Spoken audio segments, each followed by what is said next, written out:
Hello, this is the review of the ICS Galil airsoft gun. I've had this gun for only a couple weeks. I bought it off Taiwan Gun a couple weeks ago for the price of $340. With shipping included was $405, $404, which I consider a steal for a gun that I thought was actually discontinued. So I would like to share my thoughts on this gun. I've used it for one airsoft game outdoors. The temperature was roughly 55 degrees, so it was a really nice airsofting day. Um, and it performed very well, actually. Spoiler alert. When I received this gun, however, there were some things that I didn't care for, actually, but were actually minor fixes. The first thing is the gas block was quite wobbly. This lighter gray part was wobbly, but it was quite easily fixed by tightening an Allen screw that you probably won't be able to see, but right here you tighten that Allen screw just ever so slightly, and you can tighten the this whole light gray part, including the front iron sight, which actually, my gun came shooting a little crookedly if you were trying to line up the front and rear sights, which is one of the coolest things about this gun. I'll get to that later. However, you can adjust the front sight by unscrewing or loosening this Allen screw, and then you can move this front sight, this front gas block, to line the BB wherever the BB is landing. Line the front sight up with the rear sight. So, which is quite cool and very easy, kind of a weird way to adjust your front sight, but it works. However, let's start with the front of the gun. This is a metal orange tip that I actually quite like the design, and it's not super bright orange either, so I probably won't mess with it. The barrel is already quite long. This is roughly the same length as an M16, maybe an inch or two shorter, but it's a very long gun in my opinion.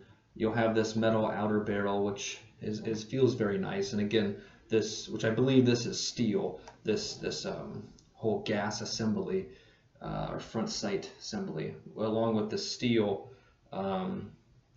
sling loop with plenty of space in there for a variety of slings. The front sight is quite cool. You'll have this hole right there. You can stick a tool that's included in the box to adjust the front sight. It's quite like it's similar to an AK-47 or an AK series replica, but however, you also have this white aperture that's a flip up. I believe it's supposed to be for night sights essentially. I have used that white aperture as it's a little easier to see. My actual front sight it subsided into this ring. As you can see, there's no sight there. It's how you adjust it. It has like a little like a room in there essentially that it'll come in and out of, and mine fell too deep into there that the tool isn't able to grasp it. I imagine a pair of needle nose pliers or something could pull it out, but I don't bother because this white aperture is just fine. However, moving further back, you'll have this gas tube right here. This part. You'll have two included. This is the thinner one. There you'll have a little bit wider one that can accommodate. I believe it's designed to accommodate 9.6 volt batteries with their larger diameter. However, this is a nice feeling. It's very light. It's probably some sort of aluminum, if I had to guess. Then you have this polymer handguard. It feels very nice. I really enjoy the grooves here. It also came quite wobbly, actually, quite loose. And to fix this, it's actually quite simple, just like the front sight post and gas block. You'll take this gas tube off by removing the dust cover right here, this upper receiver. Same way as an AK, you remove that. Then you remove the charging handle, much like an AK. and then the gas tube will fall off, and then you'll find an Allen key that actually sits right here, right underneath the gas tube, and then you can just tighten that Allen key, tighten this steel tensioner, essentially this handguard tensioner, tighter onto the gun, and then the wobble in the handguard will subside. However, and then you'll have another steel handguard tensioner, for lack of better terms. One of the cool things about the ICS Galil, you'll see the Hebrew markings there on the middle of the receiver, which is one of my favorite aspects of the ICS model. Additionally, you'll see this fire selector right here. I used to have the SEMA Galil, and that fire selector was molded into the SEMA Galil's receiver. However, on the ICS model, it moves and it is functional. However, I don't know if I believe it's quite stiff to move. This fire selector is quite stiff, as is the other side. The traditional fire selector is quite stiff, which is a good and a bad thing. However, I would not recommend utilizing this fire selector as your primary means of switching fire modes all the time, just due to the fact that it's very stiff. It does appear as this is a metal fire selector, but I just don't know how durable this is. I don't want it to snap, essentially. So I would recommend just utilizing the traditional AK style fire selector for your primary means of switching fire rates. However, your mag release right here is metal as well, as is the magazine. It's quite simple, just like an AK, or if you have another Galil. This comes with 2 high cap magazines in the box. As you see, this is kind of a unique high cap too, is you have to, there's this little button right there. You have to have long fingernails, and then it takes a couple tries, but then you open this door, and then the BBs go in there. There's a high cap magazine. And the feeding on both mags was actually pretty good. I didn't have any issues feeding wise, so I wouldn't worry about that. The Galil is one of my more fun guns to reload, as most AK models. Is a rock and lock style. It does not feed any AK mags I have, but I only have E&L AK mags, so that's possible. Some AK mags might feed with this thing.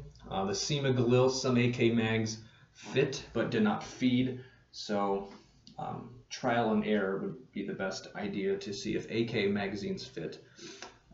However, the handguard, or not the handguard, but the pistol grip, is a nice feeling plastic. It's quite a relatively smooth plastic. It's not very textured. And it's quite thin, especially compared to other AK style pistol grips, in my opinion. And then, of course, you'll have that screw on the bottom to take off the pistol grip, as is the case with any AK magazine or AK style weapon, if you're familiar with them. The trigger is it's actually not very stiff, and you'll have a couple of different breaks in it as you'll feel pulling the trigger. There is no micro switch or anything like that. It's a pretty old school trigger, but it's actually a relatively light trigger pull. In my one game using it, I had no issues and had a decent trigger response with a 7.4 LiPo. However, again, I use this in full auto for the most part. It had an adequate fire rate. And speaking about performance, we'll just jump into that real quick. This thing shot at about 420 feet per second with a 0.2 gram, or about 1.7 joules roughly. So it's actually a quite hot gun. However, on a Taiwan gun, you have the option of choosing a 420, 400, or 350 model, or feet per second model. So 420 is just under the limit for my local field. So it is just perfect for me, for a field gun, of course. And then, like I said, the iron sights, as you can see there, it's quite a nice sight picture in my opinion. Of course, very reminiscent of, I played Black Ops 1 quite a bit in my youth, and the Galil was one of the best guns in that game, and the iron sights are quite reminiscent of that for me. And it's quite a clear picture too. So back to performance, like I said, as I'm jumping around here, 420 feet per second. The fire rate was, with a 7.4, it was roughly 11 or 12 rounds per second, so respectable. I believe one issue I did run into was the battery that I was using. This could be a battery issue, but it was about a 1200 milliamp battery, and it only lasted half the day. I had to recharge it to 100%, and then it nearly died again by the end of the day. And I probably fired roughly 2,000 rounds, and that's being a little generous. So this might have an issue with the motor in the gearbox drawing too much power, or it might be a battery issue, but that's something just to be cautious of.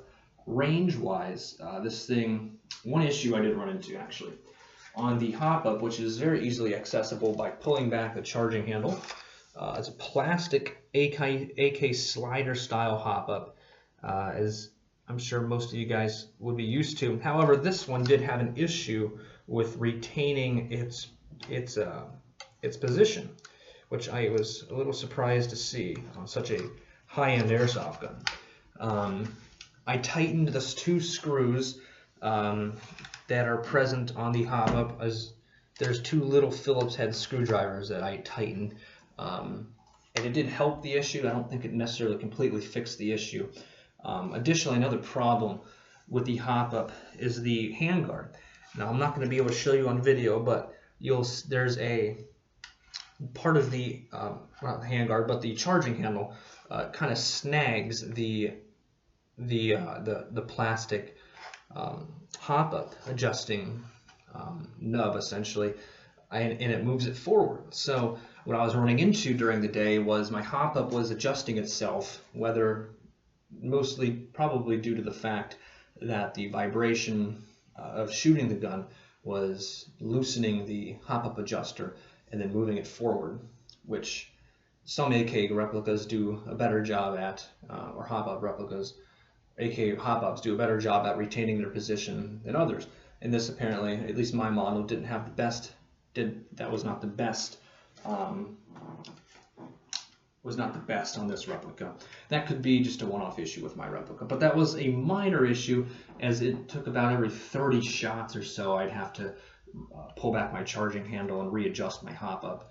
However, speaking of hop-up, I was able to hop 0.32 gram BBs with about half of the available hop, and that's with the stock nub and bucking, which I think is quite respectable.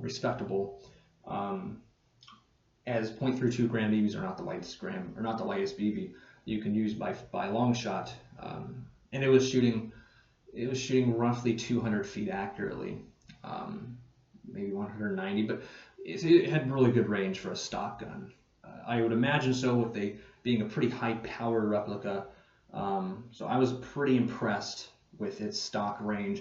I don't plan on upgrading anything on this, actually. I think it performs very adequate out of the box, and there's, in my opinion, no need to upgrade anything, at least with the conditions that I play at. If you play at a semi-auto field for riflemen, I would imagine your trigger response, unless you're using 11-1, I imagine your 11-1 with 11-1 battery, your trigger response would be much better than what mine was with the 7.4. So, but luckily my field's full auto, so I don't have to worry about a sluggish trigger response.